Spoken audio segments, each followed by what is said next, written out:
أعوذ بالله من الشيطان الرجيم. بسم الله الرحمن الرحيم. ألم تر كيف فعل ربك بأصحاب الفيل ألم يجعل كيدهم في تضليل وأرسل عليهم طيرا أبابيل ترميهم بحجارة من سجيل فجعلهم كعصف مأكول. யானை படியினருடன் உன் இறைவன் எப்படி நடந்து கொண்டான் என்பதை நீர் பார்க்கவில்லையா? அவர்கள் சரித்திரத்தை அவன் வீணடிக்கவில்லையா?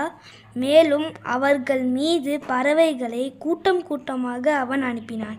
அவை அவர்கள் மீது சுடப்பட்ட களிமண் கற்களை எரிந்து கொண்டிருந்தன. பிறகு கால்நடைகளால் மென்று தின்னப்பட்ட வைக்கோல் போன்ற அவர்களை ஆக்கிவிட்டான்.